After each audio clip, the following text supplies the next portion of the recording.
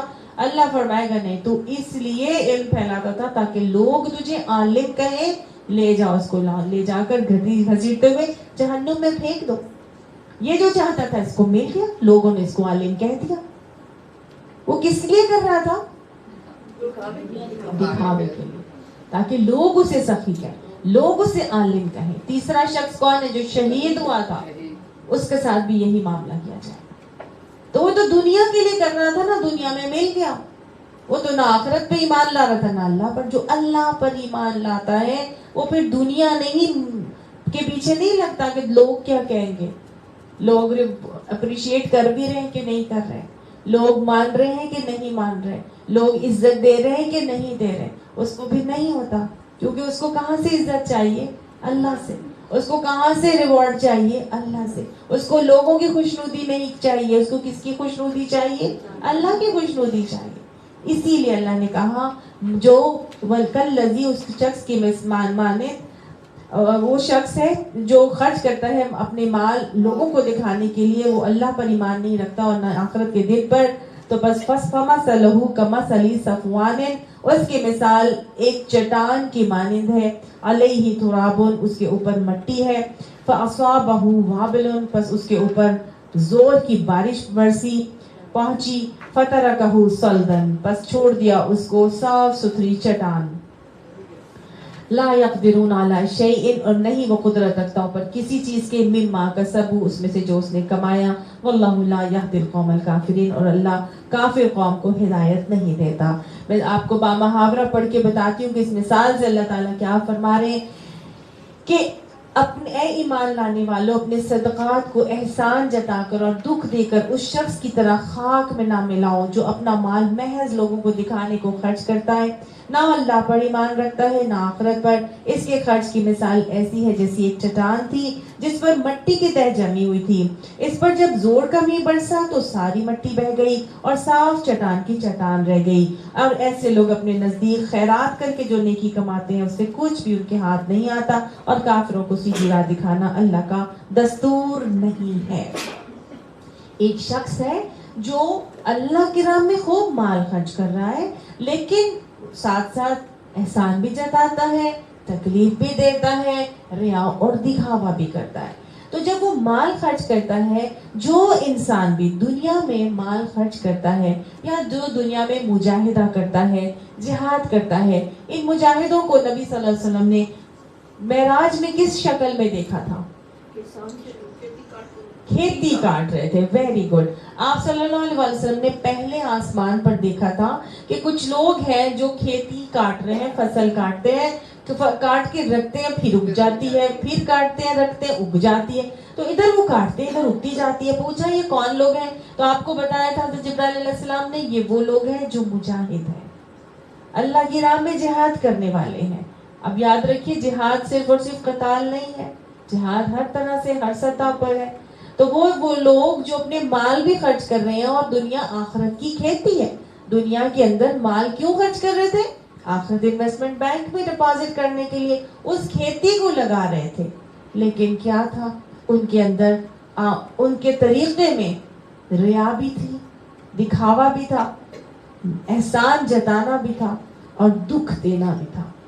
تو اللہ سبحانہ تعالیٰ کے نبی نے فرمایا کہ قیامت کے دن صدقہ دے کر احسان جتانے والے شخص کو اللہ سبحانہ تعالیٰ نہ اس کی طرف دیکھے گا، نہ اس سے بات کرے گا، اور نہ اس کو پاک کرے گا. 3 لوگوں کی طرف آپ صلی اللہ علیہ وسلم نے فرمایا تھا کہ 3 لوگوں کے لیے یہ بات ہے. ایک تو وہ جو صدقہ دے کر احسان جتانے والا ہے, دوسرا جھوٹی قسم کا کھا کر عیب دار مال بیچنے والا ہے, اور تیسرا ازراہ تکبر اپنا تہبند لٹکانے والا. یہ 3 کام کبیرہ گناہ ہے. یہ اپنے ازراہ تکبر, تہبند لٹکانے والا, یہ تکبر کے وجہ سے اپنے تہبند کو لٹکانے والا. اور ممکن ہے یہ جو فرشی غرارے, یہ لہنگے, یہ لمبے لمبے ٹریلز, یہ لمبے لمبے دوپٹے جو صرف آج ہمارے پٹکے بنے ہوئے ہیں, ادھر سے ادھر ادھر سے ادھر 4-4 6-6 گز کے اس انداز میں لیے جاتے ہیں کہ سر پر تو وہ آتے نہیں, آپ کی شرم گاہوں کو وہ ڈھانپتے نہیں, صرف اور صرف ازراہ تکبر پیچھے لٹک رہے اور آ رہے ہیں. یہ سب اسی زمرے میں آنے والے ہیں. تو اب ظاہر تکبر تہبند لٹکانے والوں کے حوالے سے ہی جو ہے نا, یہ کہا جاتا ہے کہ نماز کے وقت مردوں کی ٹخنے جو ہے وہ نظر آنے چاہیے, ٹخنوں سے نیچے تکبر کی علامت ہے. فوریبر آنا چاہیے جی, کیونکہ اس کے نیچے ہونا تکبر کی علامت ہے. لیکن اگر آپ کے اندر تکبر نہیں ہے اور آپ کا جیسے شلوار یا پینٹ کا ایک سٹائل ہے جو مرد اس طرح رکھتے, لیکن آپ کے اندر کوئی تکبر والا معاملہ نہیں ہے تو اس میں لچک ملتی ہے. لیکن بہرحال تکبر کی نیت سے ایسے کرنا کہ بل ڈالنے اور لمبے لمبے وہ ساری چیزیں, تو وہ سب بھی اسی زمرے میں عین ممکن ہے کہ وہ آ جائے. جی ہاں جی, گاؤں کے ذمہ داروں کی بھی دھوتیاں جو ہے وہ اس طرح سے زمینوں پہ لٹکتی ہیں, اور وہ باقاعدہ اپنے آپ کو بڑا اس کے حوالے سے بہت ہی, سارے ذمہ داروں کی نہیں لٹکتی, یہ وڈیروں کی لٹکتی ہے. ہاں وہ وڈیروں کی نا, وڈیرے وہی انہی کی بات کر رہے ہیں.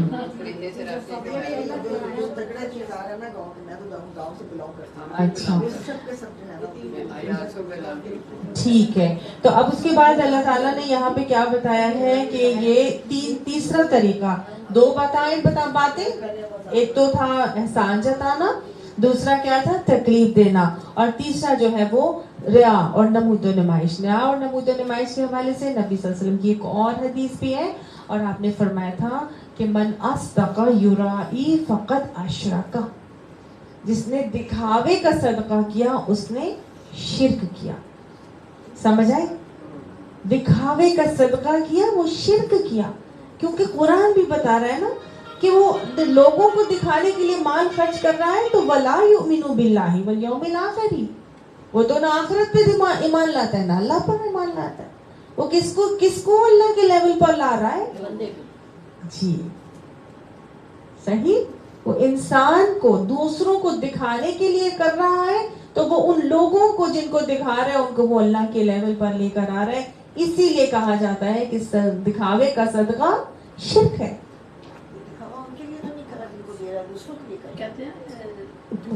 دوسروں کے لیے کر رہا ہے نا, اب غریبوں کو وہ دکھا رہا ہے اور امیروں کو وہ, غریبوں کو وہ دے رہا ہے اور امیروں کو وہ دکھا رہا ہے, کیونکہ وہ تصویریں بنوا رہا ہے, وہ لوگوں کے اندر اپنی ناموری کروا رہا ہے, وہ اپنی ویڈیوز سرکولیٹ کر رہا ہے, وہ سب کچھ کر رہا ہے. تو وہ غریبوں میں تو نہیں ویڈیو سرکولیٹ ہو رہی, وہ کہاں ہو رہی ہے؟ وہ اس کے اپنے سوشل میڈیا پہ اس کے اپنے لیول کے لوگوں کو پتہ چل رہا ہے کہ جی فلانا اتنا دینے والا ہے. ابھی ہم وہ وہاں تک پہنچیں گے, وہ ابھی ہم وہاں تک پہنچیں گے کہ دکھا کر بھی کچھ نہ کچھ دینا چاہیے. تو وہ کون سی چیز ہے جو دکھا کے دینی چاہیے اور تاکہ دوسرے بھی لوگ موٹیویٹ ہوں؟ وہ انہی آیات کے بعد اللہ تعالیٰ ہم کو بتا دیں گے. یہ پوری آیات انفاق فی سبیل اللہ کا ایک پورا چارٹر پرووائڈ کرتی ہے, پورا طریقہ, انداز, سلیقہ اور اجر ہمیں سکھاتی ہیں. ٹھیک ہے, تو اللہ نے یہاں پر کیا بتایا ہے کہ دکھاوے کا مال نہیں خرچ کیا. اگر دکھاوے کا خرچ کر دیا تو گویا وہ شرک کے زمرے میں آ گیا. تو تیسرا طریقہ جس سے بچنے کی ابھی تک تاکید کی گئی ہے وہ رعا ہے، پہلا تھا من یعنی احسان جتانا، دوسرا تکلیف دینا، اور تیسرا جو ہے وہ دکھاوے وغیرہ کا معاملہ کرنا. تو اللہ نے فرمایا کہ ایسے شخص کی مثال جو یہ تمام کام کرتا ہے اس کی مثال کیسی ہے؟ کمثل صفوان، ایک چٹان کی مانند، کہ علیہ تراب، اس کے اوپر مٹی ہے. اب ایک چٹان ہے اور اس کے اوپر مٹی ہے، وہ کام کر رہا ہے، مٹی ہے، تھوڑی بہت مٹی کی طے ہے، اس پہ کچھ اگر کوئی کھیتی کوئی پودے نکل بھی آئے تو کیا ہوتا ہے، نیچے اگر پتھریلی زمین ہو، چٹان کے اوپر تھوڑی بہت مٹی بھی ہو تو پودا تو نکل آئے گا، لیکن کیا وہ پنپے گا؟ اس کو گروتھ کی جگہ ہی نہیں ملے گی، نہیں ملے گی نا. کیا ہوگا؟ اللہ نے فرمایا بے شک اس کے اوپر اگر کچھ کھیتی نکل بھی آئے گی، فَأَصَابَهُ وَابِلٌ، بس اگر اس کو پہنچے گی زوردار بارش، فَتَرَكَهُ صَلْدًا، بس وہ چھوڑ دے گی اس کو چٹیل. اگر کوئی کھیتی نکل بھی آئی ہوگی تو ایسے ہی زوردار بارش آئے گی، وہ اتنی کمزور کھیتی ہوگی کہ وہ سب کی سب چٹان سے اگلی ہوئی کھیتی ختم ہو جائے گی اور صاف چٹان کی چٹان رہ جائے گی. گویا مومن کے دل اگر سخت ہوں گے، پتھر ہوں گے، تو وہ دل بنجر زمین کی مانند ہوں گے. اگر اس کے اوپر کچھ چھوٹے موٹے نیکی کے عمل وہ کر بھی رہا ہے تو اس کے اندر تو اخلاص تھا ہی نہیں، وہ اللہ کے لیے خالصتاً کر ہی نہیں رہا تھا، تو کیا ہو رہا ہے، وہ بظاہر نیکیاں بھی اس کے لیے بے سود ہو جائے گی. لا یقدرون علی شیء مما کسبوا، جو بھی اس نے کمایا تھا اس کی کسی چیز پر وہ اختیار نہیں رکھتا ہوگا، قدرت نہیں رکھتا ہوگا. واللہ لا یہدی القوم الکافرین، اور اللہ تعالیٰ کافر قوم کو ہدایت نہیں دیا کرتا. وَمَثَلُ الَّذِينَ يُنْفِقُونَ أَمْوَالَهُمْ، اور مثال ان لوگوں کی جو خرچ کرتے ہیں مال ان کے، ابتغاء مرضات اللہ، کس لیے خرچ کرتے ہیں؟ چاہتے ہیں اللہ کی رضا کے لیے، اللہ کی رضا کو حاصل کرنے کے لیے اپنے مال خرچ کرتے ہیں. علی حبہ دیتے ہیں، اور اللہ کی محبت میں دیتے ہیں، تو پھر کیا ہوتا ہے؟ وَتَثْبِيتًا مِّنْ أَنفُسِهِمْ، اور اپنے دلوں کے اندر وہ پورے ثبات کے ساتھ دیتے ہیں. یہ نہیں ہوتا کہ ہیٹ آف دا مومنٹ میں نے دے دیا تو سب دے رہے تھے تو میں نے بھی دے دیا تو ہاں یہ کیا میں نے کر دیا، میں تو سارے کا سارا بجٹ ہی آؤٹ ہو گیا. نہ دیتی تو سب مجھے کہتے کتنی کنجوس ہے، اس سے اتنے سے پیسے بھی نہیں نکلتے. حضرت ابو داخدہ جب وہ آئی تھی نا آیت من ذا الذی یقرض اللہ قرضا حسنا فیضاعف له اضعافا کثیرا، تو انہوں نے کہا یا رسول اللہ صلی اللہ علیہ وسلم کیا اللہ ہم سے قرضا حسنا مانگتا ہے؟ اللہ ہم سے قرض مانگتا ہے؟ تو آپ صلی اللہ علیہ وسلم نے فرمایا ہاں، اور اللہ اس کے بدلے میں تمہیں جنت دینا چاہتا ہے. کہتے ہیں اچھا یا رسول اللہ، تو بس ہاتھ بڑھائیے، یہ میں نے اللہ کے لیے اپنا دونوں باغ اللہ کی راہ میں دے دیا. آپ صلی اللہ علیہ وسلم نے فرمایا کہ نہیں، بیرہا کا باغ ابو طلحہ کا تھا نا، ہاں جی انہوں نے دیا تھا، وہ ابو طلحہ نے دیا تھا. یہ میں ابو داخدہ کی بات بتا رہی ہوں آپ کو. ابو داخدہ نے جب دیا دونوں باغ، تو آپ نے فرمایا کہ نہیں تم ان میں سے بہتر باغ جو ہے نا وہ جو ہے اپنے پاس رکھ لو، ایک باغ تم رکھ لو اور ایک دے دو. تو وہ کہنے لگے اچھا یا رسول اللہ، وہ پھر ہے نا لن تنالوا البر حتی تنفقوا مما تحبون، کہ تم نیکی کو پہنچ ہی نہیں سکتے جب تک تم دل پسند چیزوں کو اللہ کی راہ میں نہیں دیتے. تو پھر انہوں نے محاسبہ کیا کہ ان میں سے زیادہ بہتر کون سا ہے جو مجھے زیادہ پسند ہے. تو انہوں نے آگے سے کہا یہ والا باغ جو زیادہ پسند ہے. اور انہوں نے کہا یا رسول اللہ جو ٹھیک ہے، پھر ان دونوں میں سے جو یہ بہتر والا باغ ہے نا میں یہ اللہ کی راہ میں دے رہا ہوں. اور یہ باغ ان کے لیے پورے کی پوری انڈسٹریز تھی، پورے کے پورے کاروبار اور معیشت کا دار و مدار تھا، پورے گھر آنے اس پہ چلتے تھے ان کے. ایسی نہیں تھی کہ باغ اٹھا کے دے دیا اور سائڈ میں اور بھی بزنس ان کا چل رہا ہے، نہیں، this was the only business for them, earning اسی سے ان کی ہو رہی تھی. مدینہ میں باغات کا ہونا، ایسی باغ جس میں کھجور کے درختوں کی باڑ لگی ہے، اس پہ انگوروں کی بیلیں چڑھی ہوئی ہیں، درمیان میں سے نہر بھی چل رہی ہے. نہر ہونا کسی جگہ کے پھلوں کی مٹھاس کی گارنٹی ہوتا ہے. وہ باغ انہوں نے دے دیا اور اس باغ کے اندر گھر بھی تھا ان کا.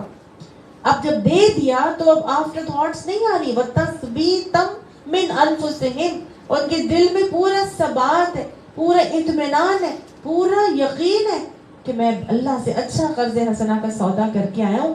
پہنچتے ہیں باہر سے اپنی بیوی کو آواز دے کے کہتے ہیں ام داغدہ باہر آ جاؤ, یہ باغ میں نے اللہ کو قرض دے دیا ہے. سبحان اللہ. جی, تو بیوی بھی آگے سے کتنی خوبصورت ہے, اتنی دین کی مدد کرنے والی ہے. کہتی ہے ابو داغدہ خوب سودا کر کے آئے ہو, بہت اچھا. انہوں نے یہ نہیں کہا تھا ہاں ہے یہ میں کیا اپنے پیروں پہ کلہاڑی مار کے آ گیا کہ یہ والا باغ نہ دیتا وہ والا دے دیتا. نہیں, آج ہمارے یہاں پورا ثبات نہیں آتا, شیطان آنے ہی نہیں دیتا. وہ ہم کو مفلسی شر سے پہ اکساتا ہے, شرمناک طرز عمل کرنے کی طرف راغب کرتا ہے کہ بری بری چیزیں جو ہیں وہ ہم اللہ کے چھانٹنے لگ جائیں, وہ دے دیں اللہ کے لیے اور اچھی چیزیں نہ دیں, اور اس پہ پھر ہم اطمینان سے مطمئن ہو کے بیٹھ جاتے ہیں. اللہ نے کہا جو لوگ اللہ کی راہ میں مال خرچ کرتے ہیں اللہ کی خوشی چاہنے کے لیے اور پھر اپنے پورے ثبات کے ساتھ, جو اپنے پورے دل میں پورے اطمینان کو ساتھ خرچ کرتے ہیں. یاد رکھیے وہ واقعہ بھی یاد کر لیجیے, حضرت صہیب بن سنان رومی جب آئے تھے مدینہ ہجرت انہوں نے کی تھی, سارے کا سارا کمایا ہوا مال وہ دے آئے تھے نا, مشرکین مکہ کے سپرد کر آئے تھے. وہ ہجرت نہیں کرنے دے رہے تھے, تو ان کو کہا کیا وجہ ہے, کیوں جانے نہیں دے رہے مجھے یہاں سے؟ تو کہنے لگے تم آئے تھے تو خالی ہاتھ تھے, تم ہمارے ساتھ رہے, ہم نے تمہیں تجارت سکھائی, تم نے اتنا مال کمایا, اب ہم تمہیں وہ مال لے جانے دیں گے؟ کہنے لگے اچھا تمہیں وہ مال ہی چاہیے تو بس پھر جانے دو گھر کا چیز, پھر جاؤ ہماری طرف سے بھاڑ میں, جہاں مرضی تم نے جانا ہے. کہتے ہیں جاؤ میرے گھر کے فلاں کونے میں فلاں جگہ پہ رکھا ہے, وہ جا کے نکال لو اور مجھے جانے دو. اور وہ پورے ثبات کے ساتھ پوری زندگی کی جمع پونجی ان کے سپرد کر کے صرف دیدار رسول کے شوق میں مدینہ آ گئے تھے. اور ادھر نبی صلی اللہ علیہ وسلم کے پاس قباء میں پہنچتے ہیں اور آپ صلی اللہ علیہ وسلم کو اللہ تعالیٰ نے آیات نازل کر دی کہ لوگوں میں سے کوئی ایسا بھی ہے جو رضائے الہی کی خاطر اپنی جانیں کھپا دیتا. کوئی آفٹر تھاٹس ان کو نہیں تھی کہ یہ کیا میں کر کے آ گیا, ان سے جھوٹ ہی بول دیتا, کچھ تھوڑا سا ہی دے دیتا, کچھ ایسے کر دیتا. نہیں, جائے بھاڑ میں, جو مرضی کر لے, لے جاؤ, لے جانا ہے تو کیا ہو گیا, اللہ کے نبی کا ساتھ مجھے چاہیے, کوئی آفٹر تھاٹس نہیں آ رہی. ایسے اگر کوئی خرچ کرتا ہے تو ایسے خرچ کرنے والوں کی مثال جو اللہ کی رضا چاہتے ہیں, پورے ثبات کے ساتھ خرچ کرتے ہیں, ابو داغدہ کی طرح, صہیب رومی کی طرح, ان کی خرچ کی مثال کیسی ہے؟ کمثلی جنت, ایک جنت, ایک باغ کی مانند ہے. ایک ایسا باغ بربوتن جو کہ پلاٹو کے اوپر ہے. پلاٹو کیا ہے؟ سطح مرتفع. آپ نے دیکھا ہی ہوگا کہ ماؤنٹینز کے اوپر وہ علاقہ جو بالکل فلیٹ ہوتا ہے وہ بہت زرخیز ہوتا ہے. ماؤنٹینس ایریا میں جو فلیٹ لینڈ ہوتا ہے وہ بہت زرخیز ہوتا ہے. اصابہا وابلن, اس کو جب تیز بارش پہنچتی ہے, فآتت اکلہا ضعفین, پس وہاں پر دگنا پھل آتا ہے. بس لے آئے پھل اس کے دگنے, یعنی کہ پلاٹو کے اوپر اگر بارش برس پڑے, تیز بارش, تو دگنا پھل آ جائے. فَإِن لَمْ يُصِبْهَا, پس نہیں اگر پہنچتی اس کو وابلن, تیز بارش, فَطَلْ, تو تھوڑی سی ہلکی سی پھوار بھی اس کے لیے کافی ہو جاتی ہے. یہ وہ مومن کا دل ہے جو اخلاص سے بھرا ہوا ہے, جو ہر معاملہ اللہ کے لیے کر رہا ہے, جو دل کے پورے ثبات کے ساتھ کر رہا ہے. اس کی خرچ کی مثال ایسی ہے کہ اگر تو اللہ کی رحمت مل جائے تو بے شمار پھل پھول کر آئے, اور اگر نہیں بھی ہلکی سی بھی رحمت ملے گی اللہ کی اس کو, تو بھی کیا ہے, وہی اس کے لیے پھل لانے کے لیے کافی ہو جائے. واللہ بما تعملون بصیر, اور اللہ دیکھ رہا ہے جو تم عمل کرتے ہو. تمہارے اخلاص والے عمل بھی دیکھ رہا ہے, تمہارے ریا والے عمل بھی دیکھ رہا ہے, وہ تمہاری نیتوں سے واقف ہے, لہٰذا اپنی نیتوں کی اصلاح کرنا بہت ضروری ہے. تو دو باتیں سمجھ میں آ گئی یہاں پہ. کون کون سی باتیں؟ ایک تو یہ کہ خرچ کرنے کا انداز اور طریقے میں کیا کیا معاملات نہیں کرنے, اور دوسرا یہ ہے کہ کیا کرنا ہے, اللہ کی رضا خوشنودی چاہیے, اور ساتھ ہی پورے دل کے ثبات اور ثابت قدمی سے خرچ کرنا ہے. یہ دو باتیں سمجھ میں آئی, کیا نہیں ہونا چاہیے خرچ کرنے کے انداز میں, اور کیا چیز ہونی چاہیے. تو اللہ فرماتے ہیں ایود احدکم, کیا وہ چاہتا ہے کوئی ایک تم میں سے, ان تکون لہ جنتن, کہ اس کے لیے ایک باغ ہو, من نخیل, کھجور سے, کھجوروں میں سے, یعنی کھجوروں کا ایک باغ ہو, وعناب, اور انگوروں کا, تجری من تحتها الانہار, اس کے نیچے سے نہریں جاری ہوں, فلہ فیہا من کل الثمرات, اور اس کے اندر ہر قسم کے پھل ہوں, واصابہ الکبر, اور پہنچے وہ بڑھاپے کو, ولہ ذریۃ ضعفاء, اور اس کی جو بچے ہیں وہ ابھی کمزور ہیں, یعنی چھوٹے چھوٹے اس کے بچے ہیں, فاصابها اعصار, بس پہنچے اس کو آگ کا بگولا, فیہ نار, یعنی ایک ایسا بگولا اس کو پہنچے, فیہ نارون, جس میں آگ ہو, فاحترقت, بس اس کو جلا دے. یعنی کہ ایک ایسا شخص ہے جس کے پاس ایک باغ ہے, ہرا بھرا باغ ہے, نہروں سے سیراب, کھجوریں, انگور, ہر قسم کے پھلوں سے لدا ہوا ہے, اور عین اس وقت جب کہ پوری کی پوری کوششیں, پوری اس نے اپنی ایفرٹس اس باغ پہ لگا دی ہیں, اور وہ خود اب بڑھاپے میں پہنچ چکا ہے, اور اس کے بچے ابھی بہت چھوٹے چھوٹے سے ہیں.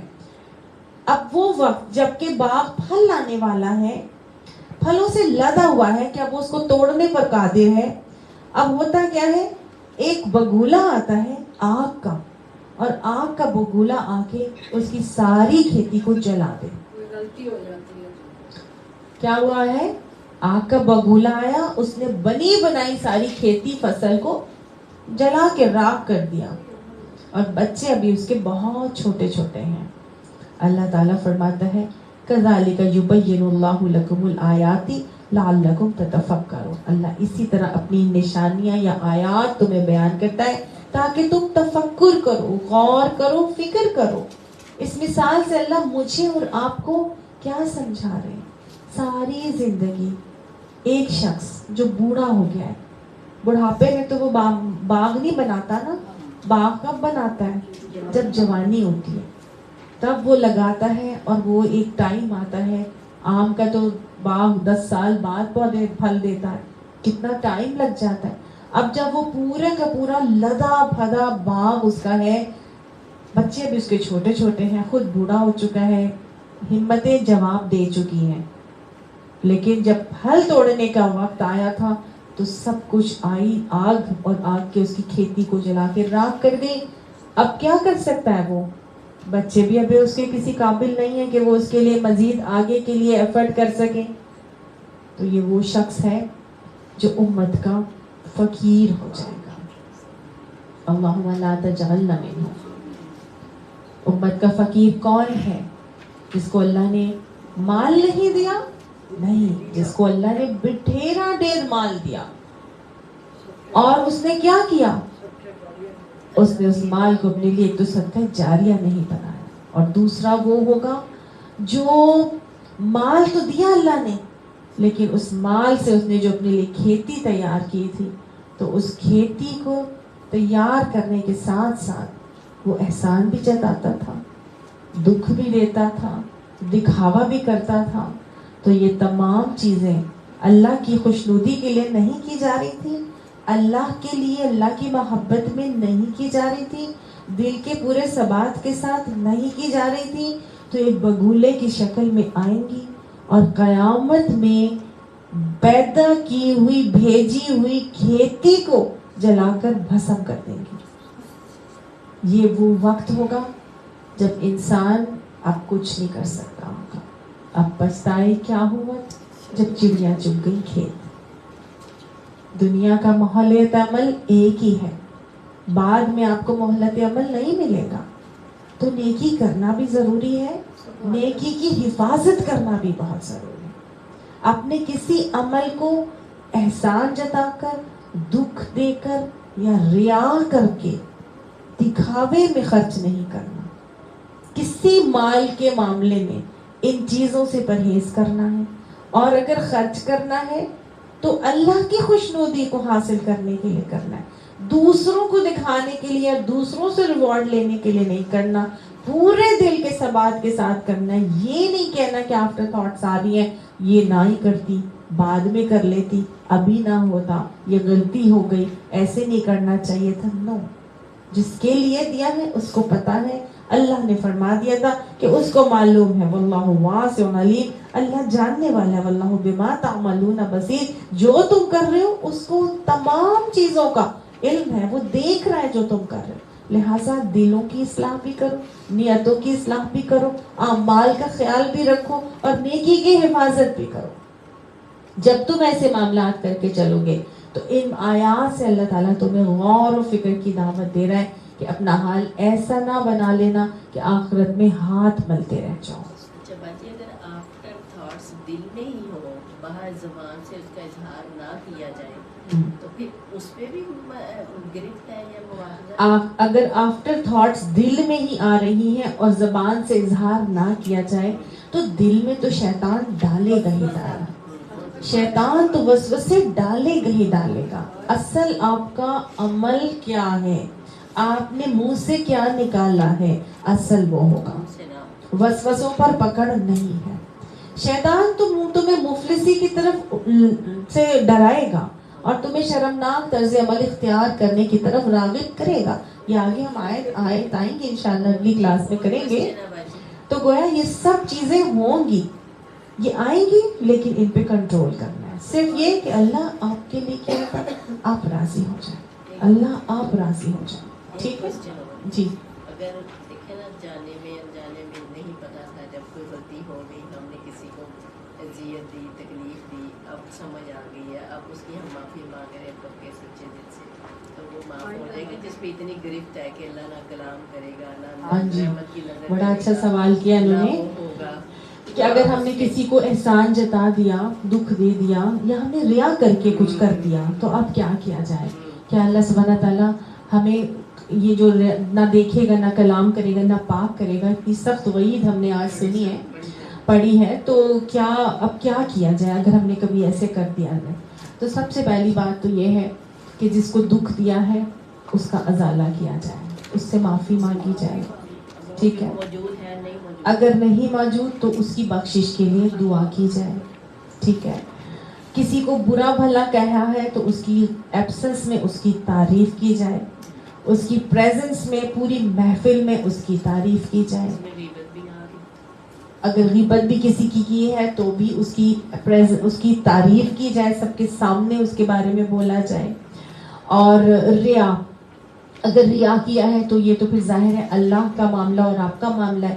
آپ نے لوگوں کے سامنے تو کر دیا ہے, لوگوں کو دکھانے کے لیے کیا ہے, تو اللہ سے آپ معافی مانگ لیں کہ اللہ سبحانہ تعالیٰ تو مجھے معاف کر دے, آئندہ مجھے توفیق دے کہ میں ایسے کروں. تو یہ اللہ اور بندے کا معاملہ ہے. تو جہاں بندوں کے حقوق مارے ہیں, بندوں کو تکلیف دی ہے, احسان جتایا ہے, یا اذن کا معاملہ کیا ہے, ان کو تکلیف دی ہے, وہاں پھر بندے سے معافی مانگنا ضروری ہے. وہ بندہ اگر نہیں ہے تو اس کے حق میں دعائیں مغفرت کی جائے اگر وہ دنیا سے جا چکا ہے.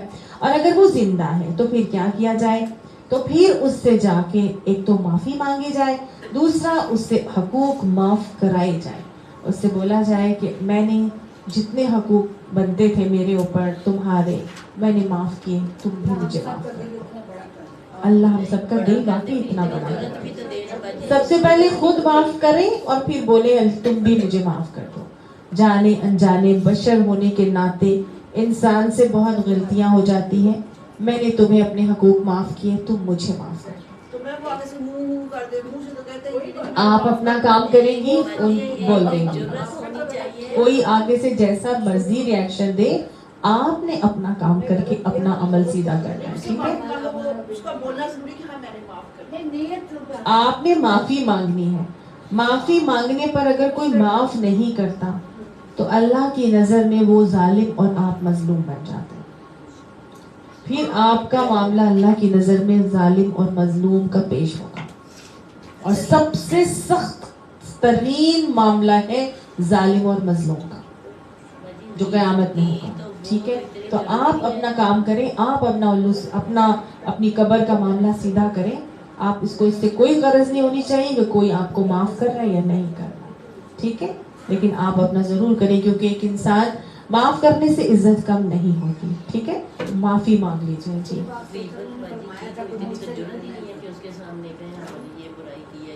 نہیں, کبھی بھی کسی کی غیبت یا برائی کی ہے تو کبھی بھی اس کو یہ نہیں کہنا آپ نے کہ میں نے تمہاری فلاں فلاں وقت پہ فلاں فلاں بڑی برائی کی تھی، وہ تو آپ سے چھری اٹھا کے پہنچ جائے گا. کبھی نہیں بولتے اس طرح نا. ہمیشہ معاملات خراب ہوتے ہیں. آپ ایسے الفاظ میں بات کریں کہ معاملہ بھی صحیح ہو جائے اور اس کا دل بھی خراب نہ ہو. آپ تو دل پیار محبت کے لیے جا رہی ہیں نا، آپ تو دل موہنے جا رہی ہیں اس کا. تو آپ نے ایسی بات ہی نہیں کرنی کہ میں نے فلاں وقت پہ تمہاری بڑی غیبت کی تھی. نہیں، آپ نے یہ کہنا ہے میں نے انسان ہونے کے ناطے یہ سب چیزیں، حقوق و فرائض میں کمی بیشی ہو جاتی ہے، تو میں نے اپنے سارے حق تمہیں معاف کیے، تم بھی مجھے معاف کر دو. یہ ہے طریقہ. صحیح ہے. ہاں جی، جو مر جائے تو پھر اللہم اغفر لنا ولہم یا ولہا یا ولہو، جو بھی مرد ہے تو اس طرح لہو، اور عورت ہے تو ولہا، اور اگر زیادہ ہے تو ولہم. ٹھیک ہے، مغفر لہم. نہیں، زندہ کے لیے سامنے جا کے اس سے معافی منگوائیے. ٹھیک ہے. جی، تو میرا خیال ہے کہ ہم بہت ہی خوبصورت چیپٹر پڑھ رہے ہیں، اور لوگوں کو بھی اپنے ساتھ ضرور لے کر آئیں. آگے بھی اللہ تعالیٰ ہمیں آگے کی آیات میں اور مزید طریقے سکھائیں گے، اور بہت خوبصورت آیات ہیں. Don't miss them. نیکسٹ والا لیکچر بھی اس کو بالکل مس نہیں کیجیے گا، اور لوگوں کو ساتھ لے کر آئے گا. ٹھیک ہے. جزاکم اللہ خیرا کثیرا. السلام علیکم ورحمۃ اللہ وبرکاتہ. دعا کر لیتے ہیں. میرے بیٹے کے لیے دعا کرا دیں. اچھا، اعوذ باللہ من الشیطان الرجیم. بسم اللہ الرحمن الرحیم.